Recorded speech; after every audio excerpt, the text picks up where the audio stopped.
Bonsoir à tous, bonsoir Jean-Luc Mélenchon. Bonsoir. Merci beaucoup d'être notre invité dans toute franchise ce soir. On va commencer tout de suite en parlant de ces images. Emmanuel Macron qui a dû être mis à l'abri pendant quelques instants au théâtre des Bouffes du Nord à Paris en raison d'une intrusion de manifestants. Et ma question sera celle-ci. Regrettez-vous ce type d'action, le fait d'essayer d'entrer dans un lieu en pleine représentation pour aller chercher le président, ou estimez-vous que ce mode d'action est finalement tout à fait légitime ? Bon, mon avis n'a pas grande importance sur le sujet. Attendez-vous à voir souvent ce genre d'initiative avoir lieu. C'est mondial. Je me souviens qu'en Espagne et dans toute l'Amérique du Sud, il y avait ce qu'on appelait des escraches. Les gens venaient avec des casseroles la nuit et ils disaient « puisque vous nous empêchez de rêver, nous vous empêchons de dormir ». Alors évidemment, il y avait eu beaucoup de discussions, est-ce que c'était un mode d'action convenable ou pas. Dorénavant, quand il y a une situation d'impasse, de blocage, eh bien, des actions, des initiatives d'un type inédit viennent prolonger les formes traditionnelles de l'action. Alors, aucun responsable politique ne peut dire bravo ou encore, mais il faut regarder les choses avec bonhomie et pas tout dramatiser, faire comme si ce pays était en état de guerre civile, parce que ce n'est pas le cas, quoique il y ait une très grande violence qui se déchaîne contre les salariés. Ça, Mais c'est vrai. le fait qu'il s'agisse du président de la République à ce moment-là, ça ne change rien pour vous? Ah ben si, c'est un signal, c'est surtout comme ça qu'il faut l'analyser. Vous comprenez, on est devenu une époque très étrange où on demande aux hommes politiques ou aux femmes politiques d'être d'abord des sortes de prêchi-prêcha. Alors on devrait condamner ceci, condamner cela, mais ce n'est pas notre sujet. Comment en est-on arrivé là? Qui croyez-vous qui soit là ce jour-là? Des gens du commun, et qui ressentent M. Macron comme un monarque arrogant, et qui ne savent comment lui faire entendre leur voix. Voilà ce qui se passe. Iriez-vous jusqu'à dire qu'il est responsable de ce qui lui arrive, ou même qu'il mérite ce qui s'est passé? C'est l'histoire de France, c'est comme ça. On a enterré le roi Louis XV quand il est arrivé sur le trône, c'était le bien-aimé.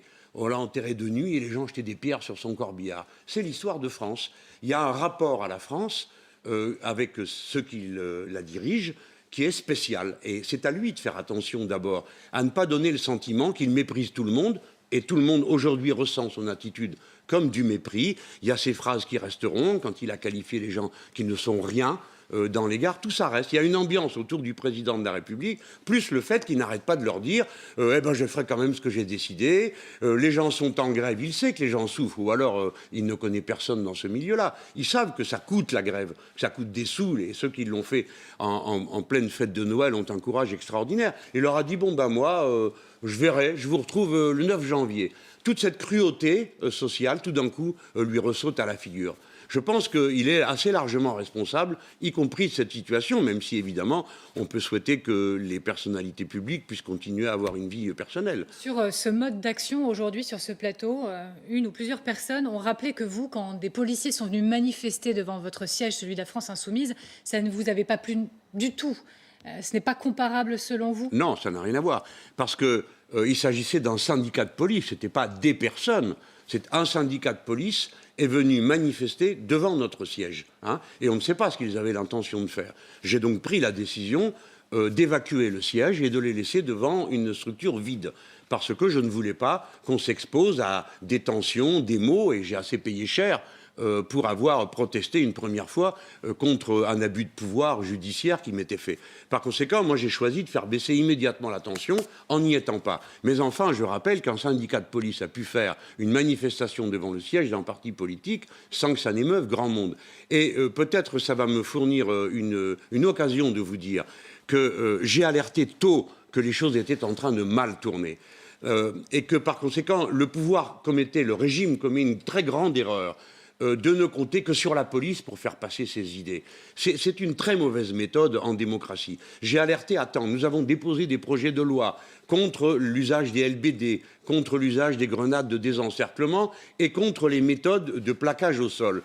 On ne nous a pas entendus à l'époque. On a dit, ben vous, monsieur Mélenchon, vous êtes un exagéré en toutes circonstances. Mais j'avais quand même bien raison, avec mes amis, de dire, c'est maintenant qu'il faut stopper ça, parce que si vous laissez aller, eh bien, progressivement, vous allez avoir un corps de police qui va être haï par la population, et c'est ce qui se passe. On va revenir sur le sujet. Je continue sur la soirée de vendredi avec le cas de Taha Bouafs. Il se présente comme journaliste des luttes. Il a fait état vendredi sur Twitter de la présence du président dans ce théâtre des Bouffes du Nord. Le parquet a ouvert dans la foulée une information judiciaire, notamment pour participation à un groupement formé en vue de commettre des violences ou des dégradations. Hier soir, il a été libéré. Dans les rangs de la France Insoumise, et vous, notamment, vous vous êtes mobilisé sur Twitter pour demander cette libération. On imagine votre soulagement, mais pourquoi ? Pourquoi quoi ? Pourquoi il faudrait savoir, non ? Les journalistes, vous êtes tout le temps en train de dire que votre liberté est en danger et tout ça. Lui, il est journaliste. Si vous n'êtes pas d'accord, demandez qu'on lui retire sa carte. Mais en attendant, il est journaliste. D'ailleurs, l'information avait été donnée, paraît-il. Excusez-moi, je n'ai pas suivi tous les détails. Il y a eu un premier tweet quelques minutes avant. Donc, Taha Bouafs se trouve, peut-être a-t-il eu le premier tract. Il est là, c'est un journaliste. À sa manière, c'est un journaliste engagé. Mais à la différence d'autres journalistes engagés, lui, il dit qu'il est engagé dans les luttes. Et il se trouve là et il signale que le président s'y trouve. Mais alors bon, donc, qu'est-ce qu'il lui a reproché ? Je ne comprends pas. On le reproche d'avoir appelé à la manifestation, d'avoir organisé la manifestation. C'est absurde. D'ailleurs, vous savez très bien que le parquet a refusé son incarcération comme ça lui était demandé. Et vous verrez dans les heures qui suivent qu'on va découvrir que certains l'ont accusé vraiment à tort. Bon, il était là, c'est un journaliste, il dit ce qu'il voit. Bon, voilà. Si vous-même, les journalistes, vous estimez qu'il faut mettre une limite à votre liberté d'expression, moi je suis prêt à l'entendre, hein, mais alors ça devra fonctionner dans tous les cas. Je vous signale que ce n'est pas la première fois. Une fois, François Hollande était au théâtre, et c'est l'une de vos collègues qui avait signalé sa présence. Personne à l'époque ne s'était ému de cette révélation. Je ne peux pas ne pas évoquer le fait qu'il a été candidat de la France Insoumise. Je précise qu'il n'est plus dans vos rangs, hein, bien sûr, mais est-ce que... Mais j'en ai pas honte, moi, de lui. Ah non, mais... il est à sa manière. Hein. C'est pas du tout le propos, mais est-ce que quand même ça pèse d'une manière ou d'une autre dans votre jugement ? Est-ce que vous avez estimé à un moment dans votre réflexion que le fait qu'il ait pu être membre de la France Insoumise ait pu entrer en ligne ? Ça n'a pas d'influence sur mon esprit. Parce que si, par exemple, il s'était levé pour aller frapper le président, j'aurais condamné. Si s'était livré à une violence, j'aurais condamné. Je suis pour la non-violence en politique. Hein. C'est un choix stratégique, moral, philosophique, mais surtout stratégique. Ce n'est pas le cas. Et Taha Bouafs, en effet, a bien voulu être candidat des Insoumis, puis il a pris ses distances avec le mouvement pour des raisons qui lui appartiennent. Ça n'est pas ça la raison, ce n'est pas une solidarité de gens qui partagent un vote. C'est parce que je crois que il y a une forme d'esprit français qu'incarne bien M. Taha Bouafs, qui est narquois, ironique, qui défie les puissants. Et puis on lui doit quand même de nous avoir révélé l'affaire Benalla. C'est donc un journaliste qui sait se mouiller et ne pas avoir peur. En tout cas, dans ce contexte, la secrétaire d'État Marlène Schiappa a parlé notamment sur notre antenne d'un climat insurrectionnel, séditieux, antidémocratique. Jean-Luc Mélenchon, le climat est-il insurrectionnel, séditieux et antidémocratique ? Vous savez, on m'a entendu sur plusieurs plateaux, on me reprochait en quelque sorte d'avoir dit, moi, que nous étions dans une situation insurrectionnelle. Non, nous sommes face à un soulèvement extrêmement ample. Ce n'est pas la situation limite insurrectionnelle qu'en effet nous avions connue il y a un an avec les Gilets jaunes au moment du paroxysme, au moment de, vous savez, le rond-point de l'Arc de Triomphe. On est dans autre chose, mais qui participe de cette longue séquence. Enfin, il n'y a pas besoin d'être un expert en politique pour comprendre que la France va mal et que le lien entre son peuple et sa représentation politique seront de tous côtés. À divers égards, ça me concerne aussi, mais ça concerne surtout le pouvoir. Les gens ne veulent pas cette réforme des retraites, il faut comprendre. Ils ont peur de leur lendemain. Ils ont l'impression qu'on a introduit une insécurité radicale dans leur existence en leur disputant le droit de pouvoir partir à temps à la retraite, c'est-à-dire lorsque le corps ou les nerfs sont usés et qu'il est temps de poser le sac et de passer à autre chose. Vous savez, les retraités ne sont pas inactifs dans notre pays. Ils représentent plus de 40% des élus municipaux. Donc on voit qu'ils se donnent au pays. Mais introduire comme ça la peur sur les revenus des gens, la peur de la pauvreté, rétablir cette peur de la pauvreté qui avait disparu grâce au système des retraites, tout ça pour rien. Parce qu'il n'y a aucun problème avec l'équilibre financier actuel du régime des retraites. Ce n'est pas vrai. Pas avant, paraît-il, 2025. Mais il y a bien des solutions, peut-être va-t-on en parler. Donc les gens, le peuple français est dans cette peur et dans cette incompréhension de la raideur du pouvoir, de son arrogance, des violences policières, comme dit le journal Le Monde, où maintenant on met même plus de guillemets. Ce n'est pas normal non plus. Dans un pays normal, bon, les policiers sont des gardiens de la paix et on ne finit pas par les ressentir et en avoir peur, comme c'est le cas pour beaucoup de gens. On s'arrête point par point sur justement ce climat et ce qui en ressort ces dernières heures. Il y a notamment une polémique qui est en train de monter autour du tweet de Raquel Garrido, qui est proche de la France insoumise. Oui. Et elle a tweeté une séquence dans laquelle on voit des manifestants qui scandent « Louis XVI, Louis XVI, on l'a décapité, Macron, Macron, on peut recommencer ». Et elle dit, voilà, en prévision de la grève du 21 janvier. Auriez-vous pu publier un tel tweet, vous, Jean-Luc Mélenchon? Non, attendez. D'abord, Raquel Garrido est une personnalité auquel nous sommes très attachés. Parce que c'est une puissance de réflexion, et puis elle est présente. Bon, alors là, qu'est-ce qu'elle fait? Je vous signale que ce n'est pas elle qui a dit... elle reproduit des images où on voit des manifestants. Et pourquoi? Parce que c'est la grève du 21 janvier. Vous savez pourquoi le 21 janvier? C'est le jour de la mort du roi Louis XVI. Et il se trouve que Raquel Garrido, Alexis Corbière et quelques autres font tous les ans une espèce de rétrospective, un banquet qui est une rétrospective de la Révolution. Moi, ce qui me frappe comme elle, c'est la profondeur de l'enracinement de cette histoire dans notre peuple. La grande révolution de 1789 qui a ouvert l'ère moderne, c'est avec elle qu'a commencé l'ère moderne, selon les propos du poète Goethe, qui était présent à Valmy. Eh bien, elle est présente dans notre peuple. Et je le dis à M. Macron, ne croyez pas que vous ayez affaire à autre chose qu'à des Français, quelle que soit leur religion, leur genre, leur couleur de peau. Les Français sont unifiés par ce glorieux événement où le peuple est devenu le maître. Ça ne s'effacera jamais. Et donc la révolution, à nouveau? Moi, je suis pour la révolution citoyenne, ce n'est pas une nouveauté. C'est-à-dire que je ne crois pas aux droits de l'homme sans les droits du citoyen. Et d'ailleurs, dans la déclaration initiale, il y a marqué droits de l'homme et du citoyen. Des droits sans pouvoir, Madame Kerouer, c'est dans le meilleur des cas un vœu pieux. En tout cas, concernant ce tweet, il y a des députés de La République En Marche qui commencent à réagir. Bruno Questel, par exemple, qui parle du firmament de l'irresponsabilité. Oui, ben, eux, en matière d'irresponsabilité, ils se posent là, parce qu'il n'y a pas une violence verbale auquel ils n'est souscrit, il n'y a pas un moment où ils n'ont pas jeté de l'huile sur le feu, c'est eux qui ont inventé des expressions comme islamo-syndicalistes, c'est eux qui passent leur temps à montrer du doigt tout le monde, et puis de toute façon, ce sont quasiment des Playmobil, on les voit aussi bien quand ils votent au canon tout et n'importe quoi, et en plus, on les voit reprendre comme ça des éléments de langage. Alors chaque semaine, on nous cherche pouille, nous, ça nous amuse, hein, maintenant, on fait un pari pour savoir qui aura droit à l'assaut de la semaine. Bon, c'est Raquel Garrido cette fois-ci. Bon, ils auraient pu se concentrer sur n'importe quoi d'autre. Je pense que les députés La République En Marche devraient mieux utiliser leur temps qu'à faire les petits procureurs qu'ils sont devenus maintenant d'une manière totalement abusive. Restons sur les mots. Il y a un mot qui revient beaucoup, le mot de radicalisation concernant le mouvement. Le Parisien encore en parle aujourd'hui. Non, c'est le Parisien qui se radicalise, c'est pas les mouvements. Hein. Parce que le Parisien, on dirait qu'ils sont dans l'attente d'un incident. Mais ça, ce n'est pas une attitude journalistique. Il cite l'Élysée. Selon le Parisien, l'Élysée dit que c'est une fin de manifestation qui se radicalise. Non, mais ça, c'est le rêve de l'Élysée. Ils aimeraient pouvoir enfermer le mouvement social dans des scènes et des spectacles de violence. Et vous avez des journaux qui sont engagés, c'est leur droit. Bon, le Parisien est un journal engagé qui combat le mouvement social et qui utilise toutes les méthodes et toutes les ficelles. Il n'y a pas que le Parisien qui parle de radicalisation. Eh ben donc, il y a d'autres journaux engagés contre la grève, je le sais. Donc vous leur répondez quoi à tous ceux qui parlent de radicalisation? Que ce n'est pas vrai. Que ce n'est pas vrai. C'est seulement fait pour faire peur, pour donner l'impression traditionnelle. C'est aussi vieux que le monde et que le monde ouvrier. L'ouvrier, le salarié est une bête pour eux. Et il faut donc sans cesse le montrer dans une forme bestiale, tandis que les maîtres parlent à voix basse.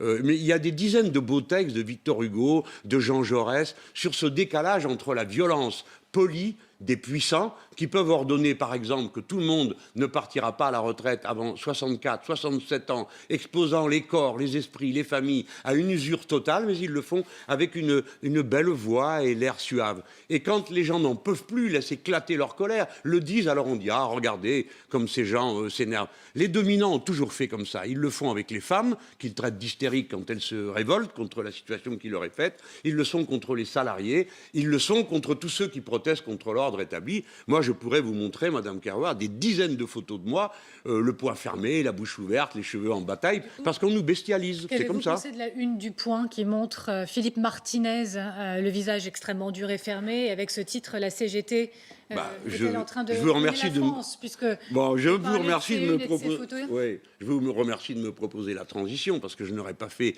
de publicité pour ce journal qui a vraiment maintenant tellement dérivé sur les rivages de l'extrême droite que c'est choquant, parce que bon, vous avez vu la photo à la une, Monsieur Martinez fait des grimaces comme tout le monde, on peut nous prendre, mais là on dirait vraiment qu'il a un air méchant, qui veut nous mordre. Pas du tout. Philippe Martinez est un syndicaliste issu du syndicat de la métallurgie, c'est comme tous les salariés, comme les syndicalistes, des gens qui donnent leur vie aux autres, ça mérite le respect. Ce n'est pas vrai que la CGT ruine la France, et encore moins Monsieur Martinez. Alors, puisqu'on est sur ce point, la question de ruiner la France ou pas, on va continuer sur ce qui se passe dans la rue un instant après, mais il y a cette information cette semaine, la SNCF, 1 milliard d'euros de manque à gagner, a annoncé le PDG, avec un plan d'économie. Du coup, est-ce que c'est pas la double peine pour les salariés de se dire j'aurai pas ma paye à la fin du mois parce que j'ai fait la grève, mais en plus maintenant je vais m'inquiéter. Mais Madame Kerouac, commençons par le début. J'entends votre question. Donc quelle serait la conclusion? Ne faites jamais rien, les gens.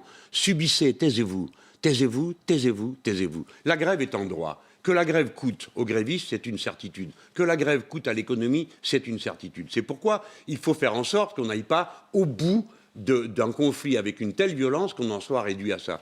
Alors après, les chiffres, le PDG de la SNCF, s'il n'est pas capable de gérer la maison autrement qu'en la détruisant, il faut le changer, parce que l'État est actionnaire. Je vais dire deux choses là-dessus. Le plan d'économie, de toute façon, était prévu et a été demandé par la Commission européenne, parce que maintenant que la SNCF est devenue une société, entre guillemets, comme les autres, elle est astreinte aux mêmes règles que les autres, ce contre quoi je suis. Je suis pour le monopole du rail. Je ne suis pas d'accord pour la concurrence dans le rail. Mais ce sont les directives européennes. Ça, c'est la première chose. Donc, pas de comédie, pas de prétexte. Si ça va mal, ce n'est pas la faute des salariés, c'est la faute de la direction de cette entreprise. Vous pensez, comme d'autres grévistes ont pu l'affirmer ces dernières heures, que la SNCF utilise la grève comme un prétexte pour faire passer son plan d'économie? Évidemment, figurez-vous que 80% d'une classe d'âge dorénavant est passée au bac. Ça veut dire que la plupart de nos compatriotes savent lire, ils savent décortiquer un texte, ils savent parler. Donc ils savent que le plan était prévu de toute façon. Donc ils voient bien qu'on s'en sert comme un prétexte. Ce qui les rend encore plus en colère en disant non, vous abusez. Tout est contre nous, disent-ils. Vous utilisez tout contre nous. Alors, je vais dire au PDG qu'au lieu de faire peur à tout le monde, il ferait mieux plutôt de s'occuper de ses salariés. Et je vais lui dire une chose, comme député. Vous avez, monsieur, la responsabilité de la bonne santé du personnel, de sa sécurité, des conditions d'hygiène dans lesquelles il travaille. Mais il y en a une au point de départ, c'est ses conditions psychologiques. Alors, de grâce, ne faites pas la feuille de paye zéro au mois de janvier. Étaler les retenues sur salaire pour que les gens puissent respirer et n'aient pas un mois qui soit un gouffre financier pour eux. Parce qu'ils n'ont pas les moyens de dépasser ce gouffre, ils n'ont pas forcément les économies. Donc ils vont emprunter, donc ils vont se mettre dans des difficultés encore plus grandes. Moi, je vous le demande solennellement, comme député de la nation, monsieur, n'apesantissez pas votre main sur ces gens qui sont déjà en grande difficulté. Étalez les retenues sur salaire pour que les gens puissent respirer et qu'ils puissent pratiquer leur droit constitutionnel à la grève. Parce que si la grève est seulement une bataille d'argent entre les très puissants et les salariés, on devine qui va finir par avoir le dernier mot. Mais vous n'aurez jamais le dernier mot, lui dis-je. Les gens réfléchissent, ils pensent.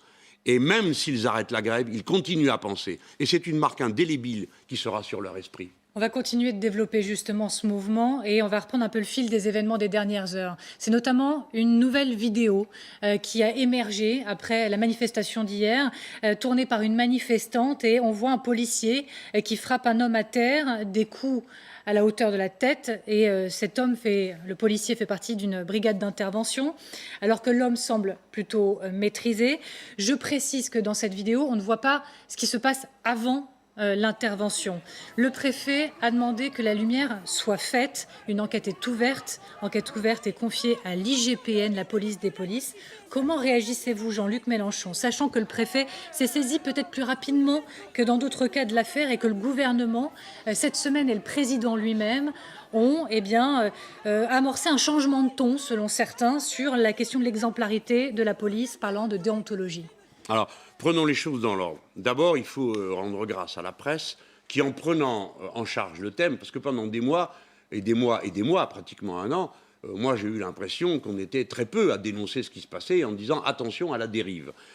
À partir du moment où la presse de référence du pays a commencé à dire, je pense par exemple au journal Le Monde, les violences policières, et en complétant en disant sans s'encombrer de guillemets. L'atmosphère a changé tout d'un coup parce que toute une série de médias ont commencé à traiter un sujet qui jusque-là était caché. Et par conséquent, il a mis mal à l'aise, y compris les partisans, rares et peu nombreux, de la réforme des retraites, qui sont quand même pas d'accord pour que notre pays en arrive à cette extrémité. Vous savez que ces images font le tour du monde et que dans tous les pays du monde, dorénavant, les dirigeants de droite et d'extrême droite, mais surtout d'extrême droite, se réclament de l'exemple français pour réprimer. Ça, c'est une première chose. La deuxième chose, ne me parlez pas d'IGPN, ce n'est pas sérieux, ce n'est pas un corps sérieux.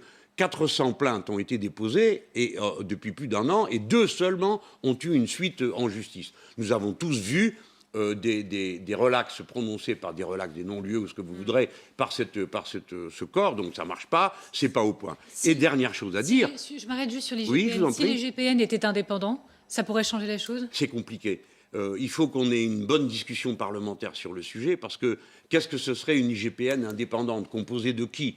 Si c'est une IGPN composée de policiers, on comprend qu'ils aient sur leurs collègues un œil plus bienveillant ou plus indulgent que d'autres. Donc ça mérite réflexion et pas formule à l'emporte-pièce. En tout cas, ce n'est plus fiable. Je pense que c'est à la justice de remplir son rôle, c'est-à-dire au parquet qui, au lieu de se préoccuper de pourchasser les militants, les syndicalistes, les écologistes comme ils le font avec, vous savez, on les défère comme ça. Il y a des jugements qui durent des fois toute la nuit, jusqu'à 4h, 5h, 6h du matin. Ils devraient se comporter différemment et écouter. Mais vous vous souvenez que le parquet de Nice, par exemple, a dit que dans l'affaire de cette femme qui avait été battue, Madame Leguet, elle avait dit ah non, non, pas du tout, c'est pas vrai, elle est rentrée toute seule dans le candélabre qu'il a tombé. Et il a fini par dire j'ai dit ça pour faire plaisir au président de la République. Ce parquetier n'a pas été puni. Quant au changement de ton amorcé, et le président qui parle du rappel à la déontologie, Christophe Castaner, le rappel à l'exemplarité, vous n'y croyez pas un instant? En tout cas, c'est ce qu'on semble percevoir. Écoutez, je veux me comporter d'une manière responsable. C'est bon pour le pays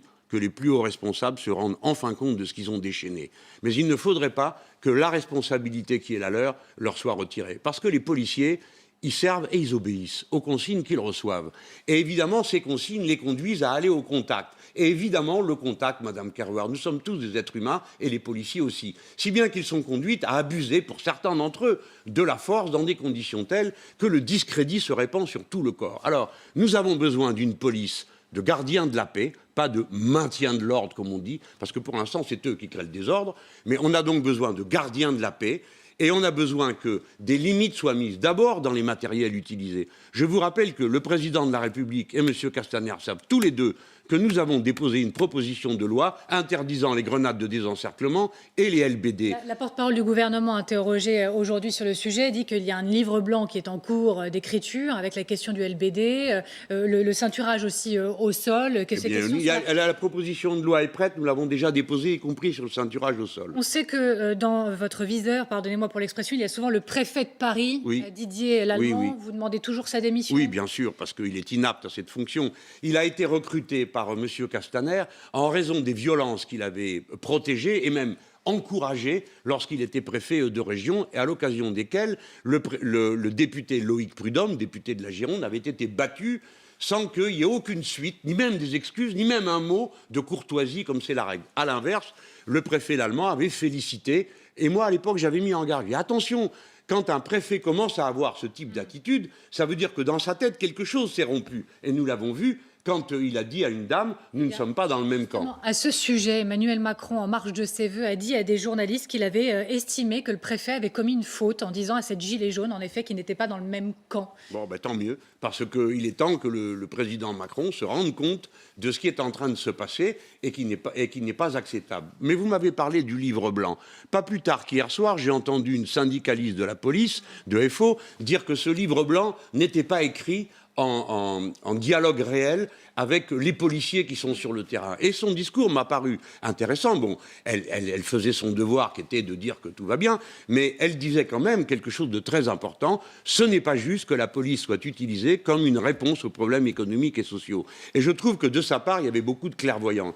Et de même, elle ne voulait pas, ce qui est aussi mon point de vue, que les comportements excessifs, les abus de pouvoir, la violence soient imputés d'une manière générale à tout le corps, parce qu'il y a dans la police des gens qui résistent, qui ne sont pas d'accord avec ça, mais qui, hélas, aujourd'hui, sont non seulement tenus en minorité, mais souvent impressionnés par les plus violents qui font peser sur eux toutes sortes de menaces. Je pense par exemple au syndicaliste M. Langlois du syndicat Vigie, qui est horriblement maltraité alors qu'il est l'homme qui a dénoncé l'usage des LBD, c'est un policier. Jean-Luc Mélenchon, il y a beaucoup de questions, mais questions aussi sur la CFDT, je pense que c'est important d'y revenir.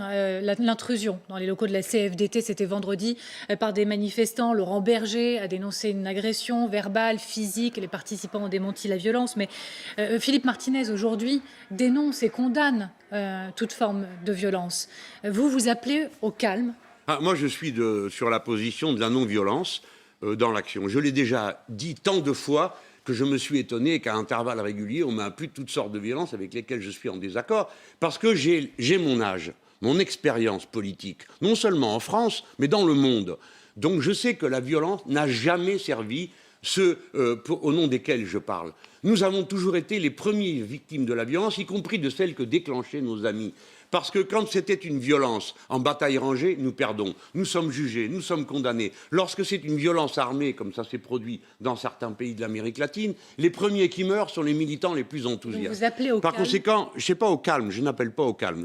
J'appelle à l'insurrection, j'appelle à l'insoumission, j'appelle à la rébellion, mais j'appelle à la non-violence. Donc on ne se résigne pas. Ne soyez pas un troupeau de moutons que l'on conduit et que l'on tond. Mais ne soyez pas pour autant, ne commettez pas l'erreur, mes amis, de tomber dans le piège de la violence, parce que c'est ce que l'adversaire n'attend que ça. C'est de pouvoir vous montrer aux yeux de toute la population comme ceux qui sont responsables de la violence, dont il est le seul responsable. Voilà. Pour moi, le responsable de la violence, c'est M. Macron, c'est M. Castaner, et ne parlons pas de la déplorable Mme Belloubet, soi-disant ministre de la Justice, qui couvre tout et protège tout et approuve tout. Laurent Berger est-il un adversaire, en tout cas politique? Non. Attendez, Laurent Berger, je pourrais, moi, dire, écoutez, il n'est pas franc du collier avec moi. Hein.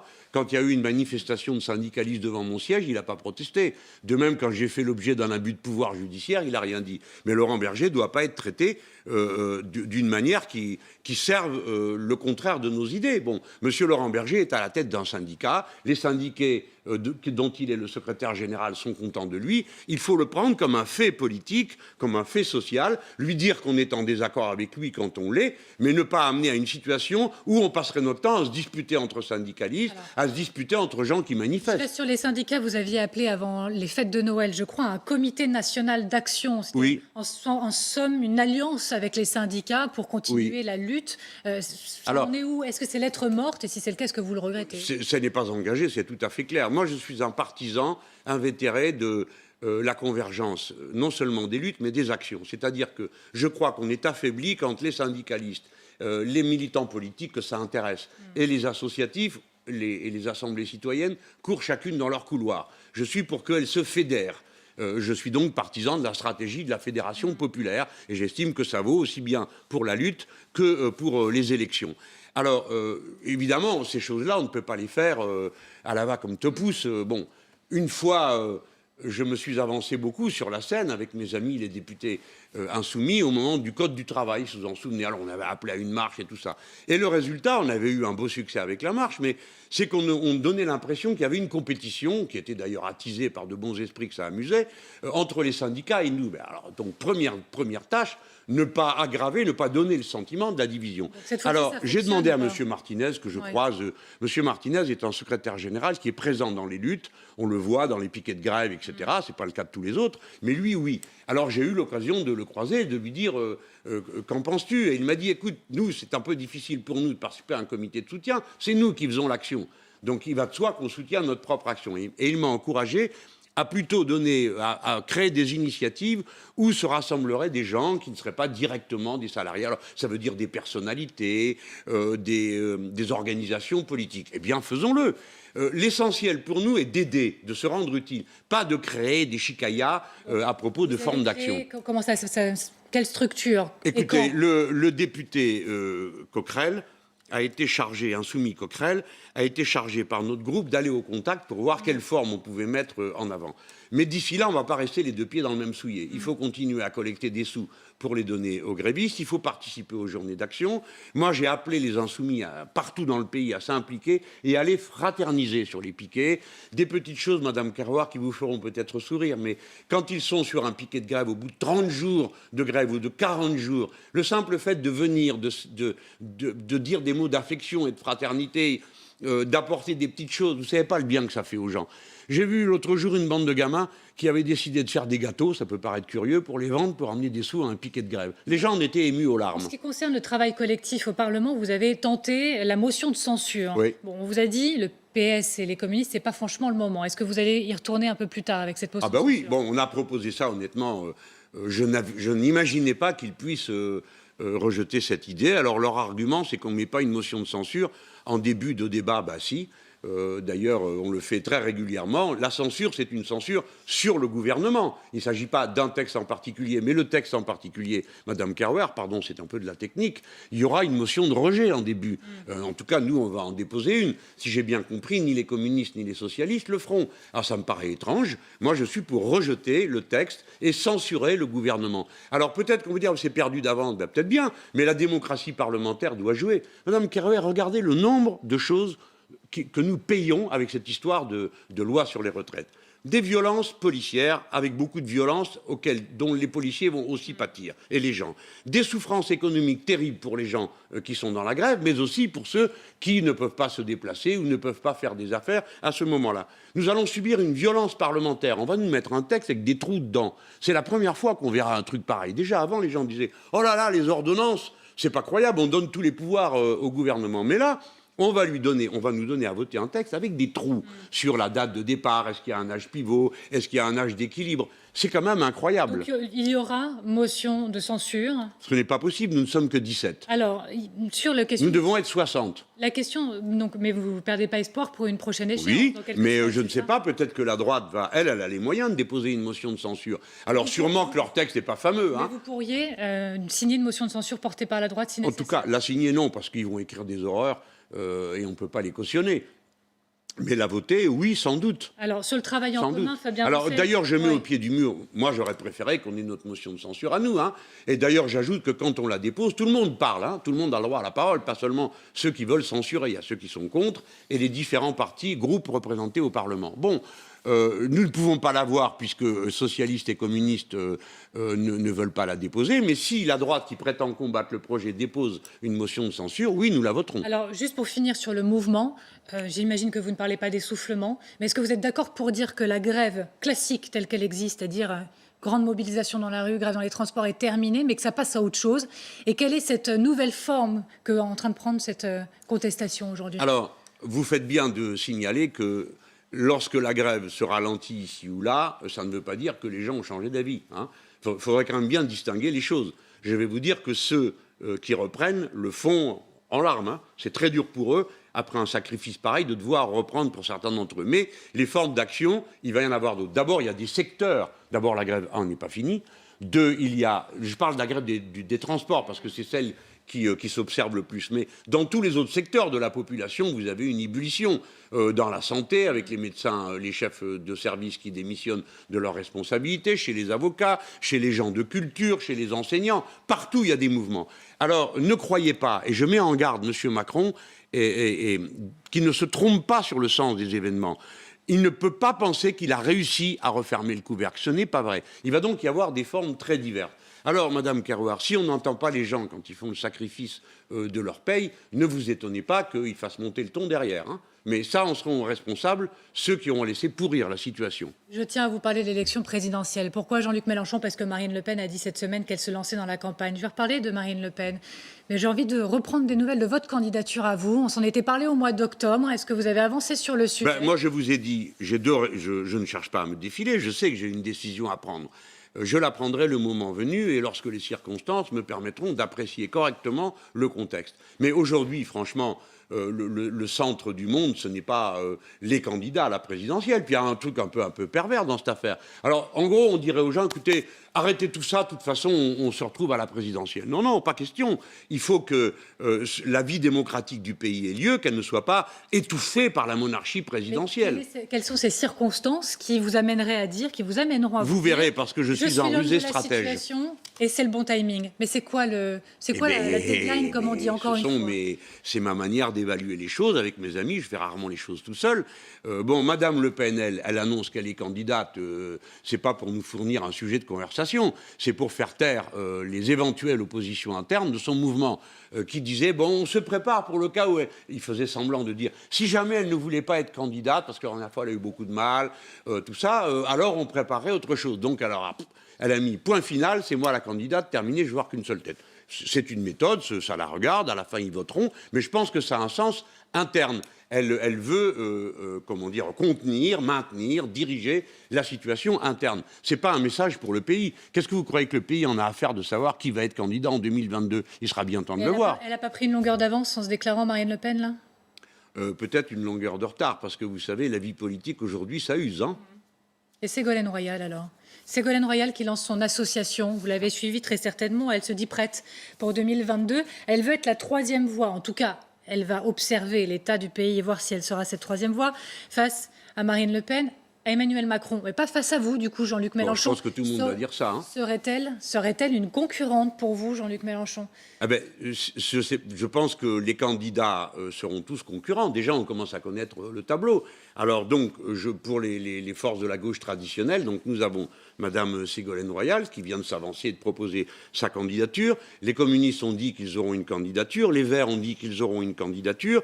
Peut-être y aura-t-il une candidature d'extrême gauche. On retrouve un tableau assez commun des différentes élections. Bon, moi, j'aurai le moment venu avec mes amis à évaluer ce qu'on fait et quelle sera la candidature insoumise, parce qu'il y en aura une. C'est quand le moment venu? On verra, je ne sais pas, peut-être dans l'année 2021. Moi, j'ai souvent pensé que c'était la bonne longueur. Mais peut-être qu'il faudra attendre plus tard, parce que vous savez qu'en 2021, il y a une élection qui aura lieu au mois de juin. Donc ça peut aussi contrarier le calendrier. Tout ça, ce sont des spéculations. Ce que je veux dire, c'est que si on en est au point que des gens pensent que ça vaut le coup, 2 ans avant d'annoncer sa candidature, comme le font Madame Le Pen et Madame Ségolène Royal, c'est qu'elles sentent qu'il y a dans la situation politique une extrême fragilité. C'est celle de M. Macron qui joue son va-tout sur le fait de passer en force. Mais je l'invite à réfléchir aux exemples qu'ont donnés ses prédécesseurs, qui n'étaient pas si mauvais présidents que ça ne lui vaille le devoir de s'en inspirer. Le président François Mitterrand a su s'arrêter, je pense à l'école, la réforme sur l'école privée. Il a su s'arrêter, parce que le pays était arrivé à un point d'exaspération, de tension. Et aussitôt, la situation est revenue à la normale. Ça n'a pas empêché le président Mitterrand de gagner en 1988. Le président Chirac a arrêté au moment de la réforme de l'enseignement supérieur, puis au moment déjà du régime, de la réforme des régimes spéciaux. Par conséquent, quand on est en démocratie et qu'on est président d'un grand peuple comme le peuple français, ce n'est pas une honte de retirer un texte. C'est une manière de rendre possible la respiration du pays.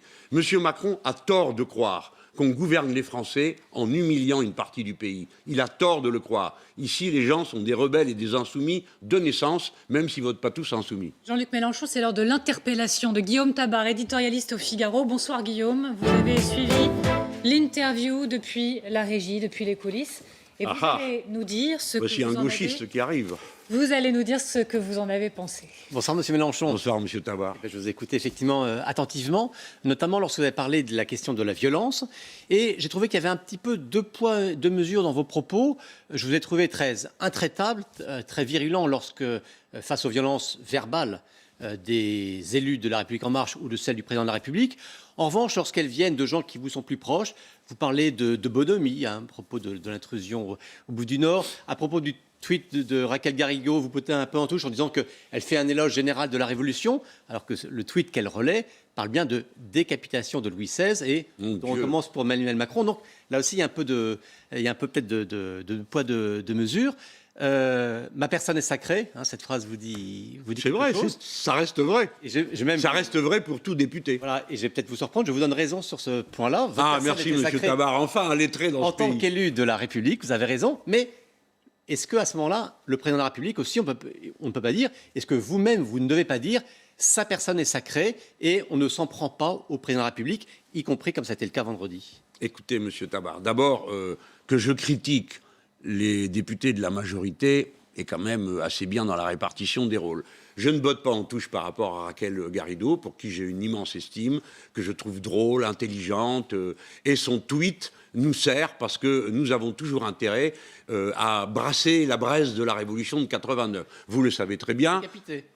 Mais bon, évidemment, mais c'est 89, enfin, Monsieur Tabar. Alors, on ne peut plus prononcer aucun mot. Il faudrait dire que quoi? Que Louis XVI a été décollé? Enfin, c'est assez horrible pour qu'on se comprenne. Je ne crois pas que Madame Garrido appelle à décapiter Monsieur Macron. En tout cas, elle ne le fait pas, je ne le fais pas, personne ne se propose de décapiter qui que ce soit. Nous sommes contre la peine de mort, et voilà. Mais ce sont des images, Monsieur Tabar. N'allez pas vous-même ajouter à une dramatisation qui ne sert absolument à rien. Alors, une fois qu'on aura mis ça de côté... C'était peut-être juste nécessaire de le clarifier comme vous venez de le faire. Oui, merci, mais je vous suis reconnaissant. Et je ne fais pas deux poids, deux mesures. Je condamne je ne suis pas d'accord avec les stratégies de la violence. J'ai déjà expliqué des dizaines de fois pourquoi, et il y a un instant, Amélie Carrère m'a permis de reprendre cette argumentation. Donc je vous demande bien d'entendre que ce n'est pas une stratégie tenable. Et ce n'est pas à vous, Monsieur Tabar, que je m'adresse à cet instant, c'est à mes amis qui y seraient tentés. Je vais vous dire plus, réfléchissez à l'histoire de France, récente, après 1968.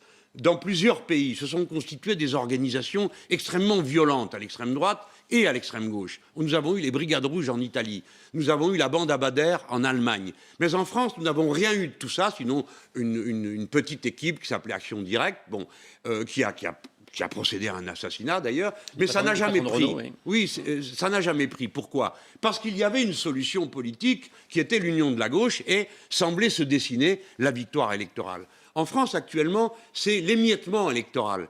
Et les gens se disent, mais il n'y a pas d'issue. Alors, allons-y par l'action. On fait l'action, ça ne donne rien, on ne nous écoute pas. Si bien que les secteurs, certains esprits se sentent encouragés à dire, eh ben, ce qu'il faut, c'est, allez, il faut que ça pète un bon coup, bon, que ça pète un bon coup, moi, ça ne me dérangerait pas, mais que l'action devienne violente, si. Voilà pourquoi nous devons toujours mettre les situations dans leur contexte, éclairées par l'histoire de notre patrie, qui nous apprend beaucoup. La France ne vient pas de naître. Donc, il faut que chacun incarne cette expérience. Voilà. Alors après, que me demandiez-vous? La personne du président de la République. Ben, je ne suis pas pour qu'on le violente, c'est tout à fait clair. Je le combats durement. J'espère que, d'ailleurs, à mon avis, c'est plus la peine qu'il se représente, il a perdu, parce que l'état d'esprit aujourd'hui est tout à fait dans ce sens. Je suis stupéfait du nombre de gens qui viennent me dire, moi, quoi qu'il arrive, plus jamais je ne revoterai pour lui. Tellement il a exaspéré les gens par le mépris qu'il a. Vous savez, jamais la droite dans le passé... Mais donc vous condamnez toute mise en cause physique. Mais arrêtez de me transformer, hein? je ne suis pas le curé du village, allez dire je condamne ci, je condamne là, le bon Dieu vous dit de faire ci. Non, moi je dis aux gens, n'adoptez pas de stratégie violente. Mais là, bon, ils ont voulu se moquer de lui. Qu'est-ce que vous voulez? On est en France, Monsieur Tabar. Alors le peuple français, il est rebelle, il est narquois, il n'aime pas les monarques. En même temps, il les aime à d'autres moments, mais le plus souvent, quand il entre dans l'action, le spectre de la monarchie française est là, ils n'en veulent pas. Mais vous êtes un lettré, vous le savez bien, toute l'histoire de la Rome antique, la Rome républicaine est surplombée par un personnage, le roi. Tout le monde prétend combattre le roi alors qu'il n'y en avait plus depuis, à la fin, c'est depuis plusieurs siècles. C'est comme ça, l'imaginaire des peuples est composé de leur histoire. Je trouve bon l'imaginaire des Français peuplé par le souvenir de la grande révolution de 89. C'est un rêve d'égalité et d'universalité auquel, pour ma part, je n'ai pas renoncé. Jean-Luc Mélenchon, autre question de Guillaume, cette fois sur les élections municipales. Oui, là, on va c'est un sujet beaucoup plus politicien et peut-être même très technique. Oula. Vous savez qu'il y a le ministère de l'Intérieur qui a pris une circulaire pour permettre ce qu'on appelle un nuançage politique, mais uniquement dans les communes de plus de 9000 habitants. Avant, c'était 1000 habitants. Beaucoup de partis de l'opposition à droite et à gauche s'insurgent contre cette circulaire Castaner. Vous aussi, elle vous indigne et vous demandez son retrait? Alors, oui, déjà, on va dire une chose, Monsieur Tabar, vous et moi, nous avons beaucoup observé dans le passé, donc disons que cela n'innove pas trop. Hein. Auparavant, Monsieur Valls avait arrangé un nuancier qui était absolument incroyable. On retrouvait le modem pratiquement dans toutes les combinaisons d'union de la gauche et c'était destiné à montrer qu'ils avaient plus de voix qu'ils n'en avaient réellement. Les élections municipales ont été longtemps incomprises par les dirigeants politiques qui pensaient que le maire était la personnalité la plus aimée, que donc tout le monde irait voter, sans s'apercevoir que l'abstention aussi au municipal allait croissante à mesure que la population percevait que les centres de décision sont sortis de la commune pour aller dans les métropoles et d'autres constructions bizarroïdes qui surplombent tout le monde, on ne sait pas qui dirige et qui commande. Alors il y a une distanciation qui s'est faite. Alors M. Castaner s'est dit bonne occasion de rayer de la carte tout ce qui me gêne. Alors je ne sais pas que nous ayons plus d'insoumis dans les petites communes que dans les grandes. Je dis seulement que quand vous faites une évaluation dont vous avez expulsé 50% de la population et 96% des communes, bon, franchement, on lui dit, écoutez, vous abusez, Monsieur Castaner, mettez au moins, soyez moins rustique, hein, utilisez des méthodes un peu plus fines pour changer les résultats. Si vous tenez à tout prix à les changer. Alors, je pense que ce n'est pas une bonne idée ce qu'ils ont fait. Alors les gens se sentent offensés. Comment on ne me compte pas? Ils sont indignés. La porte-parole du gouvernement cette semaine a justifié la décision en disant que beaucoup de maires de petites villes réclamaient de ne pas se voir accoler une étiquette partisane. Mais bien sûr, mais c'est possible. On peut marquer sans étiquette, et on fait la nuance sans étiquette. Et justement, c'est ça que ne voulait pas le système, le régime macronien. C'est qu'on s'aperçoive qu'à la base du pays, dans les petites communes, qui sont quand même la structure de base de la démocratie française, les gens en sont à se dire « Ah, nous, on ne veut être assimilés à aucune organisation politique parce que ça crée que le bazar chez nous. » Voilà ce que se disent les gens. Alors on dit « Je suis sans étiquette. » Vous savez, nous aussi, on est embêtés, hein, parce que maintenant apparaît dans le nuancier insoumis. Problème, le mouvement insoumis a décidé qu'il n'y aurait pas de liste insoumise. Alors qu'est-ce que nous sommes? Des divers gauches, des insoumis, des sans étiquette. Mes amis sont souvent perplexes. Alors j'en profite que je suis à la télévision pour dire il n'y a pas de liste insoumise en France, il y a des insoumis dans des listes et de préférence des listes citoyennes, puisque c'est notre but que les élections municipales servent au moins à ça, à augmenter le niveau d'auto-organisation populaire. Je ne vous dis pas que c'est le plus simple. Hein. Jean-Luc Mélenchon, on en vient à la question de Guillaume sur le plan d'Emmanuel Macron, sur la lutte contre l'islamisme, le communautarisme. Oui, on attend des mesures du chef de l'État, ça fait plusieurs semaines qu'il les annonçait. Déjà sur le diagnostic, est-ce que vous partagez le constat qu'il fait qu'il y a aujourd'hui une menace communautariste et que ce communautarisme viendrait d'un islam politisé en France? Qu'il y a un islam politique en France, c'est évident, mais il n'est pas le seul. Hein. Il est menaçant cet islam ou pas? Dans toutes les autres religions, on trouve des exagérés qui veulent faire de leur religion un discours politique. Il ne va pas prendre pour le pouvoir. Ma position, c'est pas de religion en politique, pas de politique en religion. Mais pour tenir cette position, il faut être ferme. Il faut traiter tout le monde de la même manière, ce qui est mon cas. Vous avez peut-être remarqué que je ne suis pas allé à la messe que la République a donnée à la mémoire du président Jacques Chirac, mais j'ai participé à la cérémonie à l'Assemblée nationale, par respect pour sa mémoire, bien sûr. Mais je refuse le fait que la République, dorénavant, chaque fois qu'il y a un chef d'État qui décède, ou un ancien chef d'État, nous convoque dans les églises où nous n'avons rien à faire. De la même manière... C'est Jacques Chirac, mais bon. Non, mais... Ce n'est pas que Jacques Chirac, on a fait la même chose au moment du président Mitterrand à Notre-Dame. Non, il avait dit une baisse sera possible. Non, mais ça le concernait lui en tant qu'individu. Monsieur Tabar, je crois qu'on peut s'entendre, vous et moi, ce qui est assez rare, pour dire que la République ne va qu'à la condition d'être strictement laïque, c'est-à-dire de séparer la religion de la politique. Le communautarisme dans notre pays, lorsqu'il existe, il peut avoir deux racines.